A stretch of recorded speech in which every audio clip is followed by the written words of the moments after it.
ఈ వాక్యంలో వెళ్దాం. మత్తయి సువార్త 6వ అధ్యాయం 33వ వచనం. మత్తయి సువార్త 6వ అధ్యాయం 33వ వచనం. కాబట్టి మీరు ఆయన రాజ్యమును నీతిని మొదట వెతుకుడి, అప్పుడు అవన్నీ మీకు అనుగ్రహింపబడును. రేపటిని గూర్చి చింతింపకుడి. ఆ 33వ వచనం మరొకసారి అందరూ చదువుతారా? కాబట్టి మీరు ఆయన రాజ్యమును నీతిని మొదట వెతుకుడి, అప్పుడు అవన్నీ.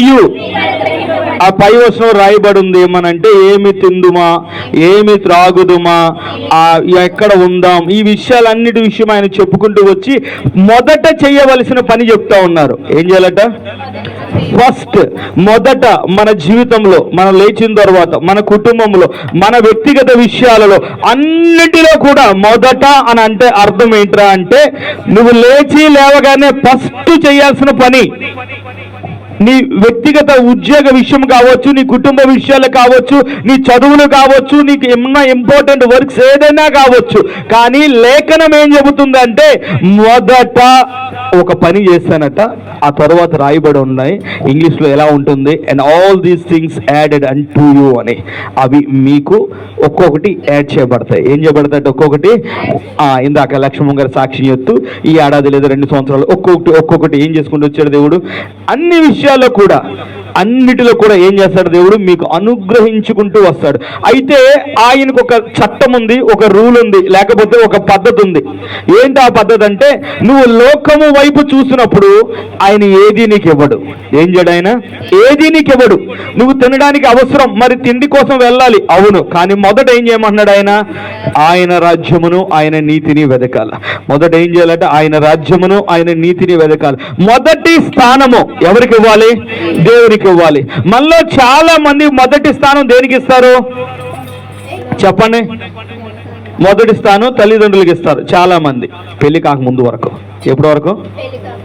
మొదటి స్థానం మా అమ్మ, మా నాన్న. పెళ్ళైన తర్వాత ఆపోజిట్ అవుతూ ఉంటాయి. నా భార్య, లేకపోతే నా భర్త, ఎట్లా వస్తూ ఉంటుంది. పిల్లలు పుట్టిన తర్వాత ఇక అవతల వ్యక్తి, స్పౌస్ యొక్క అవతల వ్యక్తి విషయంలో ఎవరి మీద ప్రేమ వెళ్తుంది? పిల్లల మీద ప్రేమ వెళ్తుంది. కానీ వాక్యం ఏం చెబుతుందంటే, మొదట ఎవరిని పెట్టాలట? ఆయనను పెట్టాలి. హల్లెలూయా. ఆయనను అనగా ఆయన రాజ్యమును ఆయన నీతిని మొదట పెట్టాలట. ఇది కాకుండా నువ్వు దేని మీద పెట్టినా వర్ధిల్లడం అనేది జరగదు. నేను మరలా చెబుతూ ఉన్నానండి, ప్రభువు చెప్పిన మాట, మీరు తినడానికి తిండి అవసరం, కట్టుకోవడానికి వస్త్రాలు అవసరం, ఉండడానికి ఇల్లు అవసరం. అలా గడుస్తూ ఉన్నప్పుడు మీకు పిల్లలు పుడతారు. మీకు పిల్లలు పుట్టిన తర్వాత వారికి స్కూల్లో అడ్మిషన్లు ఉంటాయి, జాయినింగ్లు ఉంటాయి. నీకు కష్టం వస్తుంది, అనారోగ్యం వస్తుంది, అవసరత వస్తుంది, ఎవరిదో ఫంక్షన్ వస్తుంది, చదివించాల్సి వస్తుంది, ఇల్లు కట్టుకోవాల్సి వస్తుంది. ఇవన్నీ తెలుసు ఆయనకి. ఆయన ఏమంటా ఉన్నాడంటే, all these things added unto you అన్నాడు. ముందు ఏం చేయాలట? అవన్నీ మీకు అనుగ్రహింపబడతాయి, అన్నీ కూడా. కానీ మొదట ఏం చేయమంటున్నాడంటే, నా నీతిని, నా రాజ్యాన్ని వెతకాలి. హల్లెలూయా. ఈ మొదటి అన్న దాంట్లో దేవుడికి ఎనలేని ఆసక్తి ఉంటుంది. మొదటి అన్న దాంట్లో దేవుడికి ఎనలేని ఆసక్తి ఉంటుంది. నేను మరలా చెబుతూ ఉన్నాను, బైబిల్లో ప్రథమ ఫలమునకు ఉన్నటువంటి విలువ ఇంత అంతా కాదు. జ్యేష్ఠత్వానికి, పెద్దకు ఉన్నటువంటి విలువ ఇంత అంతా కాదు. ఆ ఒక్క విలువ ఏంట్రా అంటే, యాకోబును దేవుడు హెచ్చించాడు. జ్యేష్ఠత్వపు హక్కును కోల్పోయాడు, పెద్దను కోల్పోయాడు, మొదటి స్థానాన్ని కోల్పోయాడు. ఈ రోజు మొదటి స్థానము కనుక నువ్వు వేరే వాళ్ళకి ఇస్తే నువ్వు ఏసావు స్థితిలోకి వెళ్తావు, నీ తర్వాత ఉన్నవారు యాకోబు స్థితిలోకి వెళ్తారు. మొదట ఎవరు? గడి చెప్పాలి అందరూ, బోర్లో పోదండి, గడి చెప్పండి. మొదట ఎవరు? దేవుడు. అన్ని విషయాల్లో కూడా లేచి లేవగానే అర్జెంటుగా తొందరపడి బయటకు పరిగెట్టగా లేచి లేవగానే, అప్ప మరొక రోజు నేను లేచానంటే అది ఎవరి కుల వల్ల? మీలో ఎంతమంది ఇంకొక రోజును కొనుక్కోగలరు మీకున్న డబ్బులు పెట్టి? ఎవరైనా ఎంతటి ధనవంతుడైనా మరొక రోజులకు దేవుడు ప్రవేశపెడితే తప్ప మరి ఎవడు వెళ్ళలేడు, దాన్ని ఎవరు కొనలేరు, కాలాన్ని ఎవ్వరు కొనలేరు. అది నీకు దేవుడు ఎలా ఇచ్చాడు తెలుసా? ఫ్రీగా ఇచ్చాడు. హల్లెలూయా. నువ్వు లేచి లేవగానే ఉదయాన్నే మంచి ఆవగింత తీస్తావు. హల్లెలూయా. దెబ్బకి ఇంట్లో అందరూ లెగుతారు, లేచిన వెంటనే ఇంట్లో చక్క పెడతావు. కాదు, చక్క పెట్టాల్సింది నీ జీవితం. మొదట ప్రభు పాదాల దగ్గర రావాలా. లేచి లేవగానే ముందు దేవుని దగ్గరికి వచ్చి, అయ్యా నీకు స్తోత్రం నాయనా, నన్ను బ్రతికి ఉంచినందుకు వందనాలు, ఈరోజు నా జీవితంలో నీ చిత్తము జరిగించు అంటూ నువ్వు రోజుని ప్రారంభించగలిగితే ప్రభు చెప్పిన మాట అవన్నీ మీకు ఏం చేస్తాయట? అనుగ్రహింపబడతాయి. హల్లెలూయా. అన్నిటిలో మొదటి స్థానం ఎవరికి ఇవ్వాలి? అన్ని పరిస్థితుల్లో కూడా మొదటి స్థానం ఎవరికి ఇవ్వాలట? దేవునికి ఇవ్వాలి. మరి అన్ని బంధాలలో కూడా మొదటి స్థానం ఎవరికి ఇవ్వాలా? రెడీ చెప్పండి. అన్ని బంధాలలో కూడా మొదటి స్థానము ఎవరికి ఇవ్వాలట? దేవునికి ఇవ్వాలా. అందుకనే చాలా సందర్భాల్లో ప్రభు చెప్పిన మాట, తల్లి కన్నను, తండ్రి కన్నను, భార్య కన్నను, పిల్లల కన్నను నన్ను ఎక్కువగా ప్రేమించాలి. హల్లెలూయా. అది దేవుడు చెప్పిన ఒక సిద్ధాంతము, లేకపోతే ఒక చట్టము, ఒక పద్ధతి. ఆశీర్వదింపబడడానికి చాలా మంది చాలా చేస్తారు, కానీ మొదట చేయాల్సిన పని ప్రభు అంటా ఉన్నారు, మొదట నన్ను పెట్టమన్నాడు ఆయన. ఆమేన్. మొదటగా ఆయనను పెట్టాలి. మొదట ఆయనను అక్కడ నిలవబెట్టి నువ్వు వెళ్ళాలి. ఆయనను అక్కడ ఉంచి నువ్వు ముందుకు వెళ్ళాలి. అంతేగాని ఆయనను ప్రక్కన పెట్టి అనేక విషయాలు మొదటికి మీరు వెళ్తా ఉంటారు. అయితే ఇందులో రాయబడిన మాట, మొదట ఆయన రాజ్యమును, ఆయన నీతి. మొదటి కొరింథీయులకు రాసిన పత్రిక 2వ అధ్యాయము. మొదటి కొరింథీయులకు రాసిన పత్రిక, క్షమించాలి, 1వ అధ్యాయం 30వ వచనం చదవండి అందరూ కూడా. మొదటి కొరింథీయులకు రాసిన పత్రిక 1వ అధ్యాయం 30వ వచనం.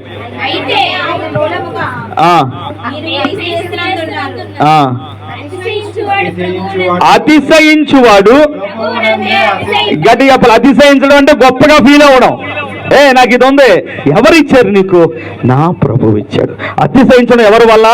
దేవుని వల్ల. ఆ ప్రభువునందే అతిశయించాలా. ఏది ఉన్నా లేకపోయినా నీ పేరు బయటకు వస్తుందంటే ముందు ఎవరు ఉండాలి? అక్కడ నీ దేవుడు ఉండాలి. గట్టి చెప్పండి, నీ పేరు బయటకు వస్తుందంటే ముందు ఎవరు ఉండాలట? నీ దేవుడు ఉండాలి. అతిశయించువాడు ప్రభువునందే అతిశయించాలి. తర్వాత దేవుని మూలముగా ఆయన మనకు, అనగా యేసుక్రీస్తు మనకు ఏమై ఉన్నారట? జ్ఞానమును, నీతియు, పరిశుద్ధతయు, విమోచనము ఆయను. మన నీతి ఎవర్రా అంటే ఆయనే. దేవుని నీతిని వెతకడం అంటే ఎవరిని వెతకడం అట? యేసుక్రీస్తుని వెతకడం. ఎక్కడ వెతకాలి యేసుక్రీస్తుని? ఎక్కడ వెతకాలి? మందిరంలోనా? ఆదివారం జాగ్రత్తగా లేచి సెల్ఫ్లో ఉన్న బైబిల్ జాగ్రత్తగా నిలుపు తీసుకొస్తాం. హల్లెలూయా. వెతకడం అది కాదు. ఆమేన్. వెతకడం ఎక్కడ అంటే వాక్యములో వెతకాలి, ప్రార్థనలో వెతకాలి, సహవాసములో వెతకాలి, ప్రభు యొక్క రొట్టె విరుచుడు యందు వెతకాలి. అపోస్తలుల కార్యాలలో చెప్పబడిన మాట అది. అపోస్తలుల కార్యాల్లో మారు మనసు పొంది బాప్తీసం పొందిన వారందరూ ఏం చేశారో తెలుసా అండి? వారు అపోస్తలుల బోధ యందు, చెప్పండి దేని యందు? బోధ అనగా వాక్యము.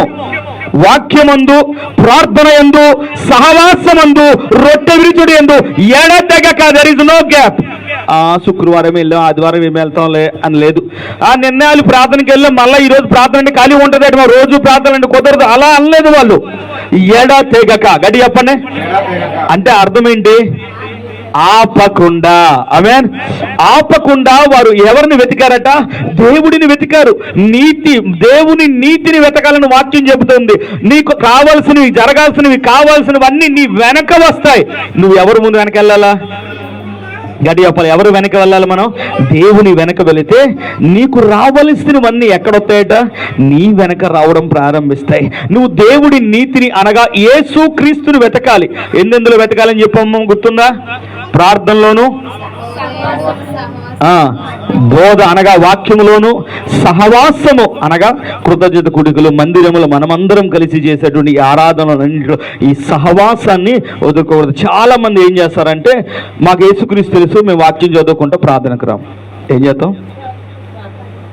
ఐథియోపియుడైన నపుంసకుడు ఆ దేశానికి కందాకే రాని క్రింద ఉన్నటువంటి ప్రధానమంత్రి అట. ఆయన ఎంత జ్ఞానం ఉండుంటది. ఆయన రథం మీద వెళ్తూ బైబిల్ చదువుతున్నాడట. నువ్వు రథం మీద వెళ్తే ఈ రోజు రథం ఏంటి మనకి? హల్లెలూయా. బయట వాళ్ళు ఈ రోజు రథాలు ఏంటి మనకి? ఆ రోజుల్లో రథాలు కార్లు కానీ బస్సులు కానీ ఏదైనా కదా. ఈ రోజు కార్లు బస్సులు వెళ్తే నువ్వేం చేస్తున్నావు? గడి చెప్తాలి. స్తోత్రం చేసేవి చెప్తారు. ఆమేన్. కానీ ఈ ప్రధానమంత్రి ఏం చేస్తున్నాడు, వెళ్ళి వాక్యం చదువుతున్నాడట. అయ్యయ్యో ఇలా కదిలిపోతుంది, రథమైన సాఫ్ట్గా వెళ్తుందా, కదులుతుందని చెప్పేసి చదవడం ఆపేశాడా? మనకే ఆవగందుతో ఆపేద్దాం. ఆమెన్. వాక్యంలో ఎవరిని వెతకాలట? నీ దేవుణ్ణి వెతకాలి. ఆ యొక్క ప్రధానమంత్రి వాక్యాన్ని చదువుతూ ఉంటే ఫిలిప్పును దేవుడు అక్కడ పంపించాడట. ఓ ప్రశ్న వేసాడట. ఏమని తెలుసా? అయ్యా నువ్వు చదువుతుంది నీకేనా అర్థమవుతుంది? ఎవరిని అడిగాడే ప్రశ్న? వేరొక దేశపు ప్రధానమంత్రిని అడిగాడట. హల్లెలూయా. ప్రధానమంత్రి కంటే జ్ఞానులైన వారు మనలో ఎంతమంది మందిరం రాకుండా ఇంట్లో కూర్చొని వాక్యం చదివేస్తారు? మందిరానికి రావాలి, సహవాసంలో ఉండాలి. ఆ ప్రధానమంత్రి అన్నాడట, అయ్యా ఈ రాయబడింది నా కోసమా వేరొకరు వారి కోసమా అని. యెషయా గ్రంథములో యేసు ప్రభుని గురించిన వర్తమానం ప్రవచనం ఉంటే అది ఆధారము చేసుకుని ఫిలిప్పు ఆయనకు సువార్తను అందించాడు. వాక్యము అంత బలమైనది. హల్లెలూయా. అది నీకు సహవాసములో అర్థమవుతుంది. దేవుని మాటలో అక్కడ వివరించి చెప్పినప్పుడు అది ఎవరికో, ఎందుకో, ఏ పరిస్థితి కోసం చెప్పబడిందో క్లియర్గా అందులో చెప్పబడి ఉంటుంది. ఆమేన్. అలానే దేవుని వాక్యాన్ని మీ అందరికీ తెలుసు. కీర్తన గ్రంథం తీయండి. దేవుని వాక్యాన్ని 1వ అధ్యాయం, కీర్తన గ్రంథం 1వ అధ్యాయం 2-3 వచనాలు ఎప్పుడెప్పుడు ధ్యానం చేయాలి, ఎప్పుడెప్పుడు చదవాలా? యెహోవా ధర్మశాస్త్రమందు ఏం చేయాలి? దాంతో ఎంతమంది ఆనందిస్తున్నారయ్యా? అది చదువుతున్నప్పుడు ఏం కలగాలట? ఆనందము. ప్రభు నాతో మాట్లాడుతూ ఉన్నాడని ఆనందముతో దాన్ని చదవాలట. యెహోవా ధర్మశాస్త్రమందు ఆనందించుచు దీవారాత్రములు దానిని ధ్యానించువాడు ధన్యుడు. అతడు ధన్యుడు. ఎలాగట? మీరు అనుకోవచ్చు, ఏమండి ఇది ఆత్మ సంబంధమైన ఆశీర్వాదం, వాక్యం చదివితే ఆత్మకే కదా ఆహారము, మరి ఆత్మ సంబంధమైన ఆశీర్వాదమే కదా? కాదు. అక్కడ కింద రాయబడిన మాట చూడండి. అతడు నీటి కాలువల యోరన నాటబడిన వాడై ఆకు వాడక తన కాలమందు ఫలమిచ్చు చెట్టు వలె ఉండును. ఫలాలు ఎక్కడ ఉంటాయి? పరలోకి వెళ్ళిన తర్వాత నీ కోసం ప్రత్యేకపరుచుంటే ఫలాలు ఇక్కడ నీకు కావాలా? హల్లెలూయా. అన్ని విషయాలు నువ్వు ఏమవ్వాలా? అభివృద్ధి చెందాలా. అయ్యా అన్ని విషయాలు అభివృద్ధి చెందాలా, ముందుకు వెళ్ళిపోతాను పరిగెడతావు. అవును, నీ పరుగుకు ముందు ఎవరిని పెట్టాలా? నీ దేవుణ్ణి పెట్టు. నువ్వు లేచి కంగారు పడే ముందు నీ దేవుణ్ణి పెట్టు. ఒక్కసారి బైబిల్ లేకుండా ముందుకు బయటకు అడుగు వేయొద్దు. లేచి లేవగానే అట్లీస్ట్ ఒక అధ్యాయము ఏం చేయాలట? చదువు. చదివితే ఏమరా? ఇప్పుడు అయ్యా నా మార్గాలన్నీ వర్ధిల్లాలా, నేను చేస్తున్న పనులన్నీ డెవలప్ అవ్వాలా, నేను అన్నిట్లో ఆస్వాదింపబడినట్టు ఉండాలా. ఏం చేయమంటావు? బైబుల్ నెతికితే కనబడుతుంది. ఒకసారి తీతర యెహోషువ గ్రంథము 1వ అధ్యాయము ఇంచుమించు 8వ వచనం అనుకుంటున్నాను. యెహోషువ గ్రంథము 1వ అధ్యాయము 8వ వచనం. ఆమేన్. తీసిన వాళ్ళందరూ ఆమేన్ చెప్పండి. ఎలాగ ముందుకు వెళ్ళాలి? దేవుడు ఎందుకు ఆయన వెతకమన్నాడంటే నీ మంచి కోసమే. దేనికోసమట? నీ మంచి కోసమే. నువ్వు అభివృద్ధిలోకి వెళ్ళాలని. నువ్వు అభివృద్ధిలోనికి వెళితే దేవుడి నామాన్ని మహిమపరుస్తావని, ఆయనను గొప్ప చేస్తావని, ఆయనను ఘనపరుస్తావని, నీ మేలును కోరుకుంటూ నీకు చెబుతున్నటువంటి మాట అది. యెహోషువ గ్రంథం 1వ అధ్యాయం 8వ వచనం, 1 నుంచి 177వ పేజీ, 1వ అధ్యాయం 8వ వచనం చూడండి. ఈ ధర్మశాస్త్ర గ్రంథమందు నువ్వు బోధింపక తప్పిపోకూడదు, దానిలో రాయబడి ఉన్న వాటన్నిటి ప్రకారము చేయుటకు నువ్వు జాగ్రత్త పడినట్లు. దాన్ని విడదీ చదవండి. దాన్ని విడదీ చదవడం అంటే తెలుగులో దినము రాత్రి, అంటే పగలు రాత్రి ఏం చేయాలట? దాన్ని ధ్యానించిన ఎడల సరతది. ఇలా చేస్తేనే అని అర్థం. దాన్ని నువ్వు జ్ఞాపకం ఉంచుకుంటే, దాన్ని నువ్వు ఆలోచిస్తూ ఉంటే, దాని విషయంలో ఎలా వెళ్ళాలి, ఏం చేయాలంటూ వాక్యాన్ని నువ్వు మనస్సులో పెట్టుకుని ఉంటేనట ఎడల, అప్పుడు చదవని ఏమనుంది? నీ మార్గమును ఏం చేసుకుంటావు? తర్వాత నీ మార్గమును వర్ధిల్ల చేసుకోవడం అంటే డెవలప్మెంట్. ఎందులోని? నీ పనిలో, నీ కుటుంబంలో, నీ ఆర్థిక పరిస్థితులలో, నువ్వు ఉన్న చోటుల్లో, నువ్వు ఉన్నటువంటి పరిస్థితుల్లో అన్నిటిలో కూడా డెవలప్మెంట్ కావాలి, అభివృద్ధి కావాలి, ఆశీర్వాదం కావాలి. దేవుడు ఏం చెప్తా ఉన్నాడు? మొదట ఎవరిని పెట్టాలా? నన్ను పెట్టు. నా నీతి అనగా నన్ను వెతుకు. ఎందులో వెతకను? మొట్టమొదటి నువ్వు వెతకాల్సింది ఎందులో? ఆయన వాక్యంలో. ఎప్పుడెప్పుడు వెతకాలట? పగలు రాత్రి దాన్ని ధ్యానము చేస్తూ దాన్ని చదువుతూ ఉన్నవాడు నీటి యోరన నాటబడిన వాడే ఉంటాడు. అయ్యా దాని అర్థం ఏంటంటే ఒక్క మాటలో చెప్పాలి అంటే నీ మార్గాలన్నీ కూడా ఆశీర్వదింపబడతాయి. ఆమేన్. నువ్వు చేస్తున్న పనులు ఆశీర్వదింపబడతాయి. నువ్వు వెళుతున్న చోటులు ఆశీర్వదింపబడేలా దేవుడు చేస్తాడు. హల్లెలూయా.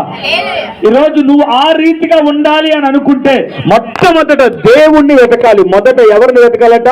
ఆయన రాజ్యమును, ఆయన నీతిని, అనగా నువ్వు దేవుడిని వెతకాలి. చెప్పాను ఎక్కడ వెతకాలండి? మొదటిది అమ్మా ఎక్కడ వెతకాలి? మొట్టమొదటి ఎక్కడ వెతకాలట? వాక్యములో నువ్వు దేవుణ్ణి వెతకాలి. రెండవది ప్రార్థనలో. ఎందులోని? నువ్వు ప్రార్థన చేస్తూ ఉండాలి. ఎప్పుడెప్పుడు ప్రార్థన చేయాలా? ఏదైనా కొత్తది కొనే ముందు ప్రార్థన చేయాలా? కొత్తది ఓపెన్ చేసే ముందు ప్రార్థన చేయాలా? 3 పూట్ల తినేటప్పుడు ప్రార్థన చేయాలా?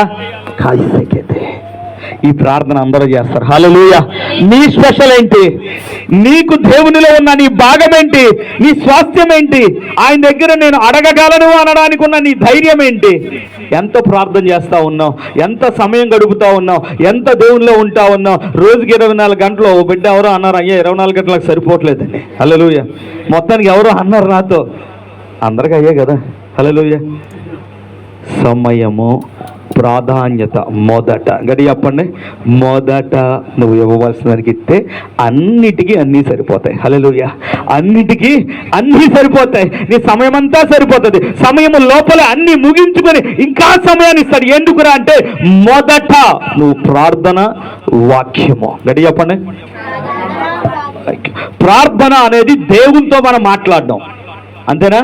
నువ్వు దేవునితో. మరి వాక్యము దేవుడు నీతో మాట్లాడడం. మనలో రెండోది వద్దు. చాలా మందికి రెండోది. ఏమో వాక్యం చదువు అంటే గత 4 రోజులు బట్టి మా బిడ్డ న్యాయాధిపతుల్లో ఉంది. నిజం చెప్తా ఉన్నాను. ఏ అంటే వద్దు. దేవుడు ఏం నాకు అవసరంలా, నాకేంటి కావాలా? నేను ప్రార్థన చేశాను. మరలా డైలాగ్, నాకు దేవునికి తెలిసి అంత దేవునితో ఉన్నాను. Shut up. నీ దేవుడు ఏం మాట్లాడుతున్నా నీతో ఎలా తెలుస్తుంది? నీకో ఆయన మాట వినకుండా, ఆయన స్వరమునకు లోబడకుండా, ఆయన వాక్యము చదవకుండా ఉండి ప్రభుతో నేను సమయం గడుపుతాను. లేదు, నువ్వు గడుపుతున్నావు, ఆయన గడపట్ల నీతో. హల్లెలూయా. ఏం చేస్తున్నావు అంటే పార్కు దగ్గరికి వెళ్ళి ఒక దెమ్మ ఉంటుంది, దెమ్మ దగ్గర కూర్చొని వచ్చావు అనుకో, నువ్వు సమయం గడుపుతున్నావు అంతే. అది అలానే ఉంటుంది, మాట్లాడదొచ్చేది. కానీ నీ దేవుడు మాట్లాడే దేవుడు కదా. ఆయన నీ చేతికోటి ఇచ్చాడు కదా. 66 పుస్తకాలు కలిగిన గ్రంథం, ఎన్నడెన్నడూ మార్చబడని ఒక గ్రంథం నీకు ఇచ్చాడు. ఇది ఇందులోంచి నీతో మాట్లాడుతున్నాను, చదువు అన్నాడు ఆయన. హల్లెలూయా. నా మనస్సు ఏంటో తెలుస్తుంది, నన్ను చదువు. నేను ఎవరితో ఎలా ప్రవర్తించానో తెలుస్తుంది, నన్ను చదువు. నేను నిన్ను ఎంత ఇష్టపడుతున్నానో, నీ యొద్దకున్న వాక్యం తేవడానికి కొన్ని కోట్ల మంది బలయ్యారు. ఆ మాటకు ఉన్న విలువేంటో నువ్వు చదివితే నీకు తెలుస్తుంది. ప్రభు నేను కోరుకుంటూ ఉన్న మాట ఏంటి తెలుసా? ఈ రోజుకి నువ్వు అనేక ఇబ్బందులు గుండా వెళుతున్నావు అంటే ఒక కారణం ఇదే ఉండొచ్చు. అయ్యా మాకు అవ్వట్లేదు, ఉండట్లేదు, చేయట్లేదు. కారణం ఏంట్రా అంటే నువ్వు ప్రార్థన చేస్తూ ఉన్నావు. ఏం చేస్తున్నావు? నువ్వు దేవునితో మాట్లాడుతున్నావు. మరి దేవుడు నీతో, దేవుడు మొట్టమొదట మాట్లాడే పద్ధతి ఏంట్రా అంటే వాక్యమే. ఆమేన్. రెండవది ప్రవచనం. ఆయన కన్ఫర్మ్ చేస్తాడు దాన్ని. దర్శనము రూఢీపరుస్తాడు, నేనేరా బాబు అని. హల్లెలూయా. మనకి 2 కావాలా? మొదటిది ఎడి చెప్పాల, మనకు ప్రవచనం కావాలా, దర్శనం కావాలా? మొదటిది ఏంటి? మార్పు ఉంటుంది అందులో. మొదటి గురించి రాసిన పత్రిక 13వ అధ్యాయంలో రాయబడిన మాట ఏంటి తెలుసా? ప్రవచనములైనను నిరర్ధకమగును అని అన్నాడు ఆయన. మేబీ యోనాతో దేవుడు ఒక ప్రవచనం ఇచ్చాడట. నినివే పట్టణానికి వెళ్ళి ప్రవచించు, మారకపోతే ఈ పట్టణాన్ని నాశనం చేస్తానని చెప్పు అని అన్నాడట. ప్రవచనం జరిగిందా? అరే దేవుడు చెప్పాడు. అది ఎవరు చెప్పారు? అది దేవుడు చెప్పాడు. జరిగిందా? ప్రవచనమైనను ఆయన మాట, గడి అప్పల ఆయన మాట ఎన్నాటన్నిటికీ మారని మాట. హల్లెలూయా. ఆ మాట నీ చేతిలో పెట్టి చదువు అని అన్నాడు ఆయన. నువ్వేం చదువుతున్నావు? కొంతమంది ఆదికాండంలోనే ఉంటారు. ఏడాది 365 రోజులు 12 నెలలు ఇంచుమించు 52-53 వారాలు ఎక్కడ ఉంటారా అంటే ఆదికాండం. మరి ప్రకటన ఇప్పుడు వస్తారు తల్లి? పెన్షన్ తీసుకున్న వయసు కానీ వస్తారా? స్తోత్రం. ఇది ప్రారంభం లేకుండా ముగింపుకి వెళ్ళాడు. హల్లెలూయా. సరే, వాక్యం. మరొకటి సహవాసం. ఎందులో వెతకాలట? నువ్వు దేవునితో ఉన్నావు, దేవుడు నీతో మాట్లాడుతున్నాడు. ఇప్పుడు మందిరమునకు వస్తే ఇంత ఖండింపు, ఇంత హెచ్చరిక నువ్వు ఇంట్లో వస్తుందా? నీకు రాదు. నువ్వు వెళ్ళేదే స్తోత్రం. నువ్వు పట్టుకున్న కుందేలికి ఎన్ని కాళ్ళు?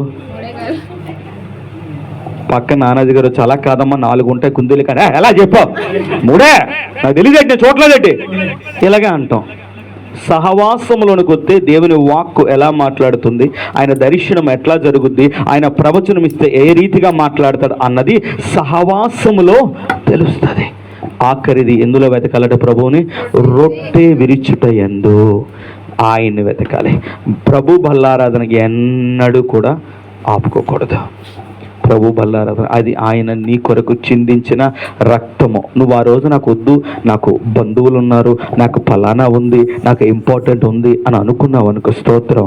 మీ కాపర్ని నేను చెబుతా ఉన్నాను, సాయంకాలం వరకు మీరు వచ్చే వరకు నేను వేచి ఉంటాను బల్లెవడానికి. కానీ ప్రభు బలను మాత్రం వదులుకోవద్దు అస్సలు.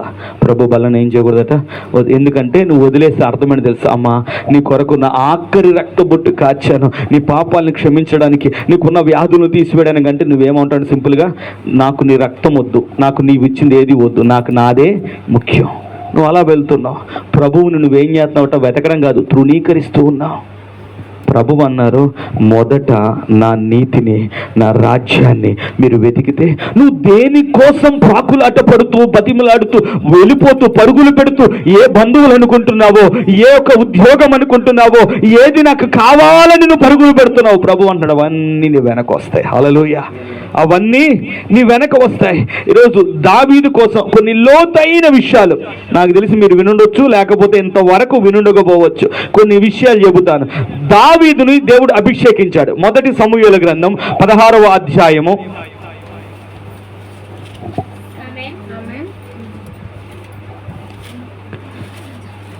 తీసిన వాళ్ళందరూ ఆమెను చెప్తారా? బయట లోపల తీసిన వాళ్ళందరూ వేగంగా.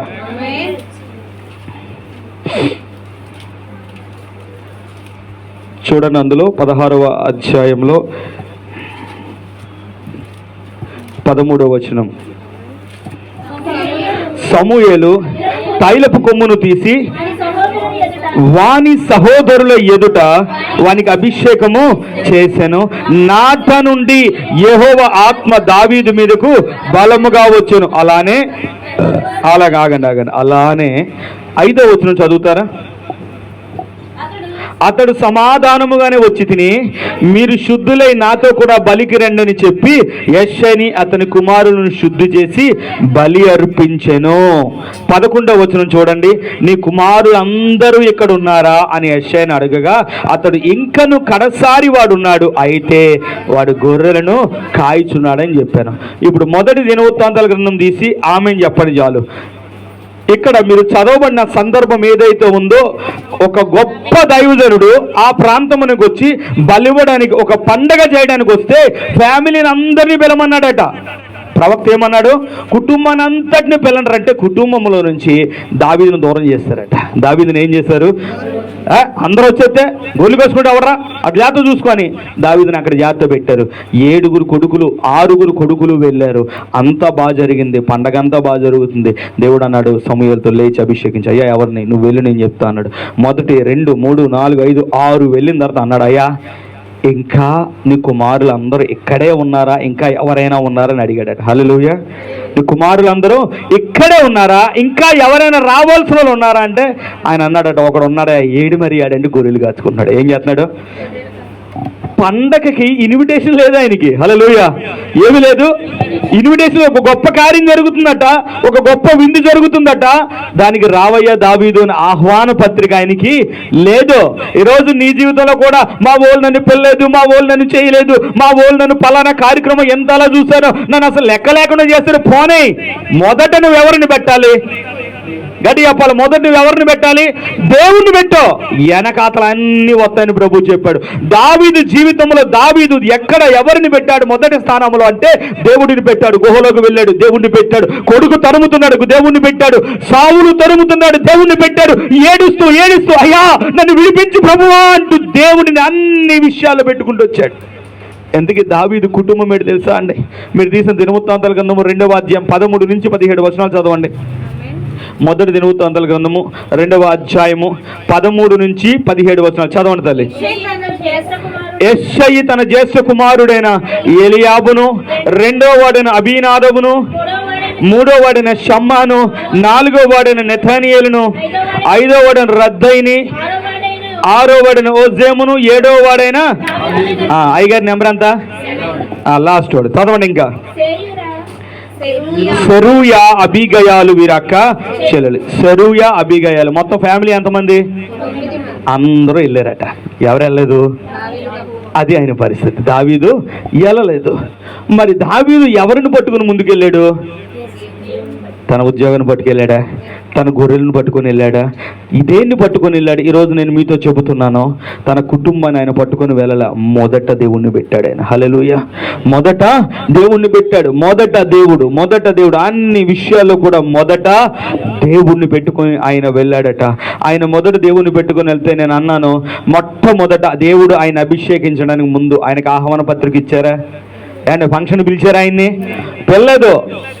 వేట మాంసం వేస్తారు అక్కడ. గొప్పగా గొర్రెలను, ఎడ్లను బలిచ్చి నీటిగా ఆ మాంసంతో వండుతారు. అంత మంచి పార్టీకి ఎవరిని పిల్లదట? ఆడికి క్యారేజ్ ఎడదాలి అనుకున్నారేమో. హల్లెలూయా. ఏం పెడదాం అనుకున్నారు? ఆడికి అవసరం లేదులే, ఆడిని పిలాల్సిన పని లేదులే, ఆడిక్కడ ఉండాల్సిన పని లేదులే, ఆడు పనికి మాసాడు కాబట్టి గొర్రెల్లో పెట్టాం. ఎన్నుకునేవాడైతే ఎక్కడెందుకు ఉంటాడు అనుకుని వాడిని అక్కడే ఉండనిచ్చారు. కానీ దేవుడు ఏం చేస్తాడట? అతనిని అభిషేకించాడు. అభిషక్తుడు ఎవర్రా అంటే క్రీస్తు. గట్టి చెప్పాలి, ఎవరు? క్రీస్తు. క్రీస్తు అన్న మాటకు అభిషక్తుడు అని అర్థం. అభిషేకము కావాలి అంటే ఎవరిని వెతకాలి? నువ్వు నీ దేవుణ్ణి వెతకాల. దావీదు పొందుకునే అభిషేకం నేను పొందుకోవాలంటే నువ్వు క్రీస్తును వెతకాలి. ఆయన ప్రార్థనలో దొరుకుతాడు నీకు. గట్టి చెప్పండి, ఇందులోనే ప్రార్థనలో దొరుకుతాడు, వాక్యములో దొరుకుతాడు, సహవాసములో ఉంటాడు. ఆయన స్వరక్తము బల్లారాధనలో దొరుకుతాడు ఆయన. హల్లెలూయా. ఆయనను విడిచి వెళ్ళొద్దు. దావీదట దేవుణ్ణి ఆ రీతిగా మొదటి స్థానములో పెట్టి వెతకడం ప్రారంభిస్తే దావీదు సౌలుతో పాటు ముందుకు వెళ్ళాడు. దావీదును తరవడం ప్రారంభించాడు. ఎందుకురా అంటే దావీదు మంచి యుద్ధం చేసేలా దేవుని అభిషేకం ఉంది. ఎందుకు? దావీదు గొప్ప యుద్ధం చేసేవాడు కాదండి, ఆయన మీదన అభిషేకము. ఏంటదా? గట్టి చెప్పాలి. ఆయన మీదన అభిషేకము. ఆయనకి జయమునిచ్చుకుంటూ వెళ్తే ఊర్లో వాళ్ళందరూ పాటలు పాడారట. లోపలికి వస్తూ ఉంటే యుద్ధం చేసుకుని జయం పొందొస్తా ఉంటే సౌలు 1000 కొలదీయు, దావీదు 10,000 కొలదీయు ఫిలిస్తీన్లను హతము చేశానన్న మాట సౌలుకు బాధ కలిగించింది. మనం ఎదిగితే పక్కోళ్ళకి ఏం కలిగిద్ది? అదే వెలిగింది సౌలుకు కూడానా. నువ్వు ఎదిగిన వెంటనే నీ బంధువులకి అమ్మ ఇలా వచ్చింది, మాకు ఇల్లు వచ్చింది అనగానే సంతోషం అంటారు. ఫోన్ పెట్టినది ఏమవుతుందో తెలుసా? ఎప్పుడన్నా వాళ్ళు ఫోన్ పెట్టకపోతే తెలుస్తుంది మీకు. మీకోసం ఎంత మంచిగా మాట్లాడతారు. అన్నీ ఉన్నాయి, దీనికే వచ్చింది, మాకు రాలేదు. ఏమవుతుంది? ఏడుపులు వస్తాయి. హల్లెలూయా. సౌలు అలానే ఏడ్చాడు. తప్పే ఉంది. మానవ నైజం. ఆమేన్. మానవ నైజము. నన్ను అండబెట్టి నేను రాజు కదా, మొదట ఎక్కువ ఎవరికి రావాలా? నాకే గంత రావాలి. కానీ ఎవరికి వచ్చింది? సరే, దావీదు దేవుడు ఎన్నుకున్నాడు. ఇక ఈయన్ని బతకనిస్తే లాభం లేదు అని చంపడం ప్రారంభించాడట. అన్నదమ్ములు పక్కకి రాలా, తండ్రి రాలా. ఎందుకంటే తరిమేది ఎవడరా అంటే రాజు తరుముతూ ఉన్నాడు, పారిపోతూ ఉన్నాడు. కానీ మీకు అనిపించవచ్చు, దేవుణ్ణి వెతికితే ఆయన ఏమన్నాడట? నీ వెనక అన్నీ వస్తాయన్నాడు. ఎవరిని వెతికితే? గట్టి చెప్పాలా? ఎవరిని వెతికితే? దేవుణ్ణి వెతికితే అన్నీ వస్తాడు. ఒక్కసారి అధ్యాయాలు తిరిగి చూద్దాం త్వరగా. మొదటి సమూయేలు గ్రంథం 22వ అధ్యాయం 2వ వచనం. దావీదు దగ్గరికి ఏమి జరిగిందో చూడండి. మొదటి సమూయేలు గ్రంథం 22వ అధ్యాయం 2వ వచనం. మరియు ఇబ్బంది గల వారందరూ, అప్పులు చేసుకుని వారందరూ, అసమాధానముగా ఉండి వారందరూ అతని యొద్ద కూడుకొనగా అతడు వారికి అతని యొద్దకు ఎక్కువ తక్కువ ఎంతమంది అట? దావీదు ఒక్కడే కదా. ఇప్పుడు దావీదు చుట్టూ ఎంతమంది అయ్యారు? నువ్వు ఒక్కడు నువ్వు అనుకుంటున్నావు, కానీ నువ్వు దేవుడిని వెంబడితే నా దావీదు వెనకాల ఎంతమంది వచ్చారు? ఇప్పుడు యుద్ధానికి ఎంతమంది వెళ్ళి తెలుసు? ఆయనతో పాటు ఆయన వెనకాల ఈ 400 మంది పరిగెట్టేవారు. సిక్లగు అనే ప్రాంతంలో యుద్ధానికి వెళ్ళినప్పుడు ఆ వెనకాల ఈయన కూడా ఏం చేస్తాడు? యుద్ధానికే. అన్ని చోట్ల ఎక్కడికి వెళ్ళిపోయారు? యుద్ధానికి. రాజు నిలబడ్డాడట. హల్లెలూయా. వెనకాల దేవుడు ఆయనకిచ్చిన అభిషేకము ఆకర్షిస్తుంది. గట్టి చెప్పాలి, అభిషేకము ఆకర్షిస్తుంది. ఆ యొక్క 400 మందికి ఆయన ఏమయ్యాడటండి? అధిపతి అయ్యాడు. అదే అధ్యాయం పక్కకు తిప్పండి, 23వ అధ్యాయం చూడండి ఒకసారి, 13వ వచనం. 400 మంది ఏమయ్యారో చూడండి. అంతటా దావీదును ఇప్పుడు ఎంతమంది అయ్యారు? 600 మంది అతని జనమును లేచి కైలాల నుండి తరలి ఎక్కడికి పోగలరో అక్కడికి వెళ్ళిరి. ఇందాక 400, ఇప్పుడు ఎంతమంది అయ్యారు? కుటుంబం ఏడైందా? లేదు కదా. ఆ తరువాత అది కూడా వస్తుంది. ఎందుకంటే దావీదు ఎవరిని వెంబడించాడు? దేవుణ్ణి వెంబడించాడు. ఆ తరువాత అధ్యాయాలు మీరు అక్కడే చూడండి, 23వ అధ్యాయంలో చూడండి, 16-17 వచనాలు. అప్పుడు సౌలు కుమారుడైన యోనాతాను లేచి ఆ వనములోనున్న దావీదు నొద్దకు వచ్చి, ఆ నా తండ్రి అయిన సౌలు నిన్ను పట్టుకొని జాలడు, ఆ భయపడవద్దు. సౌలు కుమారుడని యోనాతాను లేచి వనములో ఉన్న దావీదు వద్దకు వచ్చి, నా తండ్రి అయిన సౌలు నిన్ను పట్టుకొన జాలడు, నువ్వు భయపడవద్దు, ఇశ్రాయేలుకు రాజగుదువు, నువ్వు ఇశ్రాయేలులకు రాజగుదువు, నేను నీకు సహకారినవుదును, ఇది నా తండ్రి అయిన సౌలునకు తెలిసి ఉన్నదని అతనిని చెప్పి దేవునిని బట్టి అతను బలపరిచెను. ఎందుకు ఎవర్రా ఈ యోనాతాన్ అంటే, ఎవరైతే దావీదును చంపుదాం అనుకుంటున్నారో ఆయన కొడుకు. సౌలు మహారాజు యొక్క కొడుకట. పారిపోతున్న దావీదు దగ్గరికి వచ్చారట. శత్రువులను కూడా దేవుడు ఎక్కడ తీసుకొస్తాడో నీ దగ్గర తీసుకొస్తాడు. నువ్వు మొదట ఎవరిని పెట్టాలమ్మా? నీ దేవుడిని మొదలు పెట్టు. ప్రార్థనలో, వాక్యములో, సహవాసములో నువ్వు దేవుడిని మొదలు పెడితే ఆయన ఒంటరి అయినవాడు. యెషయా గ్రంథం 60వ అధ్యాయం ఆఖరి వచనంలో ఉంటుంది. ఒంటరి అయినవాడు 1000 మంది అవుతాడు. ఎన్నిక లేనివాడు బలమైన జనం అవుతాడట. ఎన్నిక లేనివాడు ఏమవుతాడు? బలమైన జనం. ఒక్కడు దావీదు పారిపోతూ ఉన్నాడట. ఒక అధ్యాయంలో మనం చూసాం, 400 మంది ఆయన దగ్గరికి వచ్చి, రాజా నీ వెంట మేము ఉంటాం అన్నారు. హల్లెలూయా. ఆ తరువాత మరొక అధ్యాయంలో చూస్తే 600 మంది వచ్చారట. ఆమేన్. సంఖ్య ఎంత అయింది? 600 అయింది. ఒకసారి మీరు లేఖనంలో చూడండి, 2వ సమూయేలు గ్రంథం 2వ అధ్యాయము 17వ వచనం చూడండి. 2వ సమూయేలు గ్రంథం తరువాత ఆ దినమున ఘోర యుద్ధము జరగగా అబ్నేరును ఇశ్రాయేలు వారును దావీదు సేవకుల ఎదుట నిలువ లేకపోయిరి. షెరూయా ముగ్గురు కుమారులకు యోవాబు, అబీషై, ఆషాహేలను అచ్చట నుండి. వీళ్ళు ముగ్గురు ఎవరో చెప్పాలి మీకు. షెరూయా ఎవరో ఇందా మీరు వాక్యంలో చదివారు కదా. దావీదుకి 2 అక్క చెల్లెలు ఉన్నారు కదా, అందులో ఒక అక్క పేరు షెరూయా. హల్లెలూయా. ఈ షెరూయాకు 3 కొడుకులట. అసలు ఈ షెరూయా మొదట లెక్క చేసిన దావీదు గారిని. అసలు ఇప్పుడు వీళ్ళు మొత్తం 3 ఎవరి దగ్గర పనికి చేరారట? దావీదు దగ్గర. ఈ షెరూయా అక్కడ కింద రాయబడిన మాట చూడండి. ఆవిడకున్న 3 కొడుకులు ఎవరెవరు చూడండి అక్కడ. యోవాబు, అబీషై, ఆషాహేలు అచ్చట నుండిరి. ఆమేన్. ఈ యోవాబు ఆ తరువాత కాలములో దావీదుకి సైన్యాధిపతి అయ్యాడు. ఎవరంటే చెల్లి కొడుకు, అక్క కొడుకు మొత్తానికి. హల్లెలూయా. సైన్యాధిపతి అట. రాజు ఎవరు? దావీదు. ఎంతమంది? దావీదుకున్న బలం ఎంతరా అంటే ఏమీ లేదు, దేవుడు తప్ప. హల్లెలూయా. ఈరోజు నీ బలం ఏం అవసరం లేదు. చూడండి, వాక్యంలో రాయబడిన మాటను చూడండి. ఒంటరి అయిన వాడు 1000 మంది అవుతాడని వాక్యం పట్టుకు మనం నిలబడతాం కదా. కానీ అది అలా జరగాలి అంటే మొదటి స్థానం ఎవరికి ఇవ్వాలి? నువ్వు గట్టి చెప్తారా? మొదటి స్థానము బంధుత్వాల్లోనైనా, బాధ్యతల్లోనైనా, పరిస్థితుల్లోనైనా, అన్నిటిలో మొదటి స్థానము నీ దేవునికి ఇవ్వాలి. ఆయన్ను వెతకాలి. హల్లెలూయా. ఆయన వెతికాడు. దావీదు ఆ రీతిగా వెతికాడు. ఆయన ఏమన్నాడు తెలుసా? ఒకసారి కీర్తనలు పాడబడుతూ, అయ్యా ఉదయ కాలమున నువ్వు వచ్చేసరికి నీ సముఖములో నా ప్రార్థన నేను కాచుకొని ఉంటది. నువ్వు ఎప్పుడు వస్తావా అని ఎదురు చూస్తుంటది. అర్ధరాత్రి వేళ మేల్కొని నీకు నేను స్తుతులు చెప్పువాడనే ఉన్నాను. అయ్యా దినమునకు 3 మార్లు నీకు ప్రార్థన చేస్తున్నా, 7 మార్లు ప్రార్థన చేస్తా ఉన్నాను, ఉపవాసం ఉండి ప్రార్థన చేస్తున్నా, నా మోకాళ్ళు బలహీనమైపోతా ఉన్నాయి అంటూ ఆయన దేవుడిని అన్ని విషయాలలో మొదట పెట్టి నడిస్తానట. ఒంటరిగా పారిపోతున్న దావీదు దగ్గరికి 400 మందిని పంపించాడు దేవుడు. హల్లెలూయా. ఆ తరువాత ఆ సంఖ్య 600 అయింది. ఆ తరువాత కాలంలో రాజు సౌలు చనిపోయాడు. ఆ తరువాత ఏం జరిగిందో ఒక్కసారి చూద్దాం.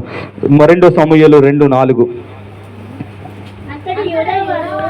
అంతటా యూదావారు అక్కడికి వచ్చి యూదావారి మీద రాజుగా దావీదునకు. హల్లెలూయా. అయ్యా నువ్వు మాకు రాజుండు ప్రభువా, మా మీద రాజుగా ఉండయ్యా అంటూ ఈయన హెబ్రోన్ అని ఒక ఊరిలో ఉన్నాడట. యూదా ప్రాంతం నుంచి వచ్చి ఎక్కడ ఉన్నారట? ఎంతకైనా హెబ్రోన్లో ఉన్నాడు. యూదా ప్రాంతానికి ఈయన వెళ్ళల. ఆ హెబ్రోన్ దగ్గరికి యూదా జాతిలో ఉన్నవారు అందరూ వచ్చి, అయ్యా మా మీద రాజుగా ఉండని ఆయన నెత్తి మీద కిరీటం పెట్టి ఆయన్ని అభిషేకం చేశారు, పట్టాభిషేకం చేశారు. అప్పుడు ఆయన యూదా ప్రజలకు మాత్రమే రాజు. ఇంచుమించు ఒక 4-5 లక్షల మందికి ఆయన ఏమయ్యాడు ఇప్పుడు? ఒంట్రోడు కదా. గట్టి చెప్పాలి, ఎంతమంది ఆయన? ఒంట్రోడు. ఇప్పుడు ఎంతమంది అంటే 4 లక్షల కాల్బలం యోధావారు మాత్రమే. మీ తర్వాత అక్కడ రాయబడి 4 లక్షల కాల్బలం యోధావారు అని. ఎంతమంది అంటే 4 లక్షల మంది రాజుకు ముందు నడుస్తున్నారు, రాజు వెనకాల ఉండేవాళ్ళు. హల్లెలూయా. నీ దగ్గర ఎవరు ఉండాల్సిన పనిలే. నాకు మళ్ళా మా పెద్దనాన్న తోడుంటే బాగున్ను, మా అన్నీ తోడుంటే బాగున్ను, మా తమ్ముడు తోడుంటే బాగున్ను, మా నాన్న తోడుంటే బాగున్ను కాదు. దేవుడు తోడుండి నువ్వు దేవుని మొదట పెడితే అవన్నీ ఎక్కడికి వస్తాయి? నీ వెనకాతలకు వస్తాయి. ఇశ్రాయేలులో 12 గోత్రాల్లో బెన్యామీను యూదా గోత్రం రాజు అయిన ఈ దావీదు దగ్గరికి వచ్చి, అయ్యా మాకు రాజుగా ఉండన్నారు.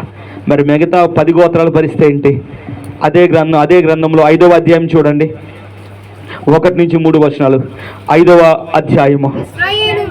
ఇశ్రాయేలు వారు సకల గోత్రముల వారు హెబ్రోనులో అండి. ఇశ్రాయేలు వారి సకల గోత్రములు అనగా 12 గోత్రాల వారు కూడా ఆ దావీదునకు వచ్చి చిత్తగించుము, మేము మీ ఎముక నంటిన వారము రక్త సంబంధులు. హల్లెలూయా.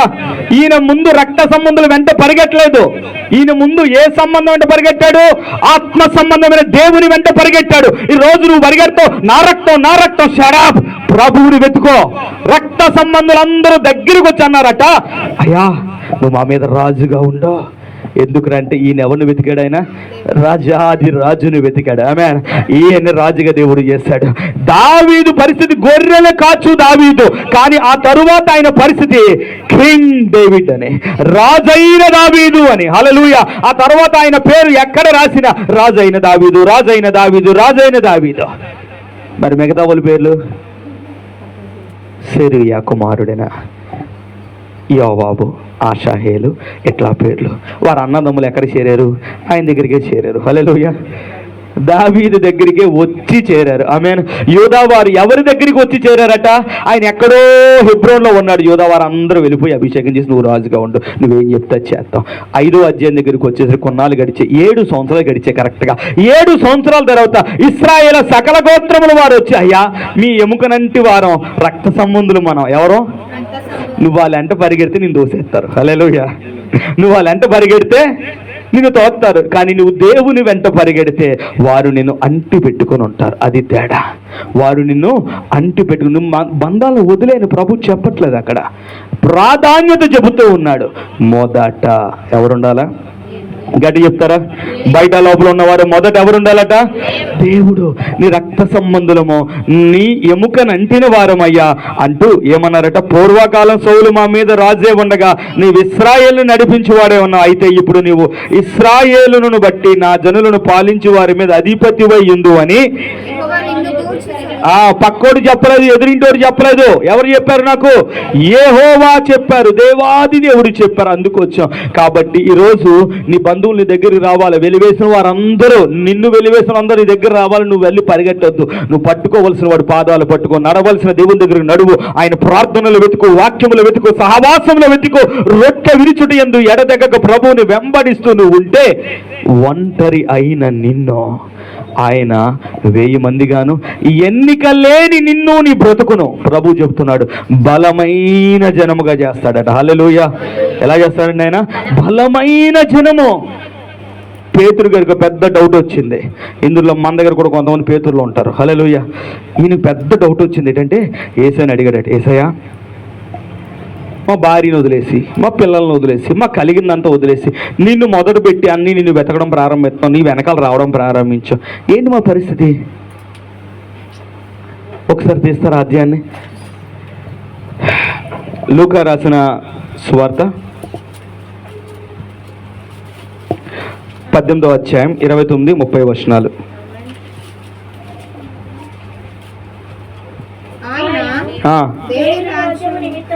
దేని నిమిత్తం? గట్టి చెప్పాలి. మొదట నీతి అన్నాం కదా ఆయనను, తర్వాత రెండో మాట ఏంటి? దేవుని రాజ్యం కొరకు, ఆయన కొరకు, ఆయన నామ మహిమ కొరకు. మొదట చెప్పండి దేన్ని? ఇంటినైనను, భార్యనైనను, చెప్పాల భార్యనైనను, అన్నదమ్ములనైనను, తల్లిదండ్రులైనను పిల్లలనైనను విడిచిపెట్టిన వాడు ఎవడును చాలా రెక్కలు ఇహమంది అంటే ఎక్కడండి అయ్యారు? ఇహమంది ఇక్కడ రాబోవు కాలమున పరమందు ఆ నిత్య జీవమును పైన నిత్య జీవం పొందుకుంటారు. అయ్యా మరి ఇక్కడ ఏంటి మా పరిస్థితి అంటే కొంతకాలము శ్రమ. హల్లెలూయా. కొంతకాలం నువ్వు ఇబ్బంది పడినట్టు ఉంటుంది, కొంతకాలం కష్టపడినట్టు ఉంటుంది, కొంతకాలం నలిగిపోతున్నట్టు ఉంటుంది, కొంతకాలం అందరూ నన్ను వదిలేశారు అన్నట్టు ఉంటుంది. దావీదు జీవితం ఆ రీతిగా ఉండగా ప్రభువు కొరకు, ఆయన రాజ్యము కొరకు ఆయన నిలవబడ్డాడట. నిలవబడితే ఒక్కొక్కరిని దేవుడు ఏం చేశాడు? తీసుకుంటూ వచ్చాడు. మొదటి 400 మందిని, తర్వాత 600 మందిని, ఆ తర్వాత యోధావాని, తర్వాత ఇశ్రాయేలు వచ్చి అన్నారట, అయ్యా మన బ్లడ్ రిలేషన్ ఏమంటారు వాళ్ళు? రక్త సంబంధం నువ్వు వదిలేస్తే ఎలాగా? నువ్వు వచ్చి మమ్మల్ని పాలించు అని ఇశ్రాయేలు వాళ్ళందరూ హెబ్రోనుకు వచ్చి ఆయనను అక్కడ అభిషేకము చేశారు. ఆమేన్.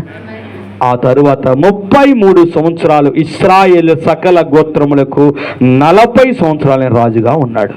అంటే 33 సంవత్సరాలు. ఆ తర్వాత అక్కడి నుంచి ఏం చేశాడు? ఆయన యెరూషలేము నుంచి పాలించడం మొదలుపెట్టాడు. మొత్తం ఎన్ని సంవత్సరాలు రాజు? ఆయన 40 సంవత్సరాలు రాజు అయ్యాడు. ఎక్కడి నుంచి రాజు అయ్యాడు? చెప్పండి. అంతఃపురంలో పుట్టి రాజు అయ్యాడా? ఈయన సొలొమోను టైపు కాదు. హల్లెలూయా. దావీదు లెక్క వేరు, దావీదు వచ్చిన స్థితి వేరు. ఈరోజు నువ్వు ఉన్న అట్టడుగు స్థితి, నీకున్న ఇబ్బందికర స్థితి, నజరేయుడైన యేసును వెతకడం ప్రారంభించు. ఆయన వెతుకుటలో నీకు రతనాలు కనబడతాయి, మంచి ఆశీర్వాదాలు నిన్ను పక్కకు తీసుకెళ్ళి కనబడతాయి. కానీ మొదట ఎవరిని పెట్టాలి? నువ్వు గట్టి చెప్తామా? మొదట ఆయనను వెతకాలి. ఆమేన్. ఆయన రాజ్యమును, ఆయన నీతిని నువ్వు వెతికినట్టయితే ఇహమందును పరమందును నువ్వు అభివృద్ధి నొందిన వాడవుతావు, ఆశీర్వాదం నొందిన వాడవుతావు. అయ్యా ఇక్కడ ఆశీర్వాదం కోసం నేను ఏం చేయాలి ప్రభు అంటే ఆయన చెప్తున్నాడు, నన్ను ఎదుకో. ఆమేన్. ఏం చేయాలి? మొదట గట్టి చెప్పాలా? ఆయనను వెతకాలి. లేచి లేవగానే ప్రభు దగ్గర రావాలా, ప్రార్థనలు మానకుండా రావాలా, వాక్యము ఆపకుండా చదవాలా, సహవాసంలో ఉండాలా, రొట్టె విరుచుట యందు ఎన్నడూ మానకుండా ఉండాలి. ప్రభువును ఆ రీతిగా వెతుకుతూ వెతుకుతూ వెతుకుతూ ఉంటే దెర్ ఈజ్ ఎ టైమ్ ఆయన నిన్ను కనుగొనడం ప్రారంభిస్తాడు. ఆయన అభిషేకం నీ మీద దిగడం ప్రారంభిస్తుంది. జనులు నీ యొద్దకు రావడం ప్రారంభిస్తారు. నీకున్న పరిస్థితులు మెల్లగా తొలగిపోవడం ప్రారంభిస్తాయి. దావీదు జీవితంలో చేసిన అదే కార్యం. సెరూయా యొక్క కొడుకులు, సెరూయా అన్నదమ్ములు, ఇశ్రాయేలు ప్రజలు, యోధావారు మొత్తం అందరూ ఇప్పుడు ఎవరి వెనకాతలకు వచ్చారు? దావీదును వదిలేశారు లేదా? మొదట నేను వదిలేశారా? స్తోత్రం చెప్పండి. నన్ను వదిలేశారని చెప్తే గట్టి స్తోత్రం చెప్పండి. హల్లెలూయా. ఇది సమయం దేవుణ్ణి వెతకడానికి. ఆమేన్. ఇది సమయం దేవునితో ముందుకు వెళ్ళడానికి. వెతుకు నీ దేవుణ్ణి, నీ ప్రార్థనలు వెతుకు, ఆయన అభిషేకం నీ మీద దిగే వరకు, ఆయన ఇచ్చిన వాక్యములు వెతుకు, ఆయన ఆత్మ నీ మీద దిగే వరకు, అభిషేకము నీ మీద కుమ్మరింపబడిన తరువాత షల్ యాడెడ్ అంటూ యూ అని ఉంటుంది. అంటే ఒక్కొక్కటి నీకేం చేయబడతాయట? ఒక్కొక్కటి యాడ్ చేసుకుంటూ దేవుడు వస్తాడు. హల్లెలూయా. కాబట్టి నీ జీవితంలో ఈరోజు ఒక బలమైన నిర్ణయం తీసుకో. అబ్బా ఏది ఏమైనా తల్లి కన్నను చెప్పాలి నాతో పాటు, తల్లి కన్నను, తండ్రి కన్నను, భార్య కన్నను, భర్త కన్నను, పిల్లల కన్నను, ఇహమందు ఉన్న వాటి ఏటి కన్నను మొదట దేవుణ్ణి పెడదాం. మొదట ఎవరిని పెడదాం? దేవుడు. ఆమేన్. ఆయన్ని పెడితే ఆయన అన్నాడు అన్నీ ఎక్కడికి వస్తాయి? వాక్యంలో మీరు దావీదు విషయంలో చూశారు కదమ్మా, ఎక్కడి నుంచి వచ్చాడు ఆయన? ఆహ్వాన పత్రిక లేదు. ఇప్పుడు ఆహ్వాన పత్రిక ఎవరు పంపాలి? అన్నింటికి దావీదే పంపాలి. హల్లెలూయా. ఈయనకి ఇన్విటేషన్ లేదు అసలు.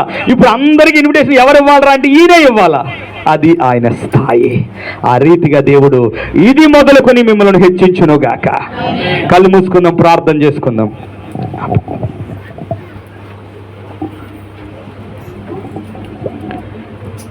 స్తోత్రం నాయన. మహాపరిశుద్ధుడ దేవా నీకు వందనాలు నాయన. నీ ప్రియ బిడ్డలందరిని బట్టి నీకు స్తుతులు స్తోత్రాలు చెల్లిస్తున్నాను. మీరు నడిపించిన ప్రతి బిడ్డను బట్టి నీకు వేలాది వందనాలయ్యా. ఇదిగో నాయన, మొదట ఆయనను, ఆయన రాజ్యమును, ఆయన నీతిని వెతకాలని మీరు సెలవిచ్చారు. అనగా నిన్ను, నీ రాజ్యమును, నీ నీతిని వెతకాలని మీరు చెప్పారు. ఈ రోజు నుంచి ఆ రీతిగా నీ ధర్మశాస్త్రములో నిన్ను వెతుకుదుముగాక, మా ప్రార్థనల్లో నిన్ను వెతుకుదుముగాక, మా యొక్క ఆరాధనలో నిన్ను వెతుకుదుము గాక, మా సహవాసములో నిన్ను వెతుకుదుము గాక. అన్నిటిలో నిన్ను వెతికి నిన్ను పొందిన వారమై, నీ అభిషేకం పొందిన వారమై మా స్థితి మార్చుకుందుము గాక. ఏహమందు ఇదిగో మా చేతులు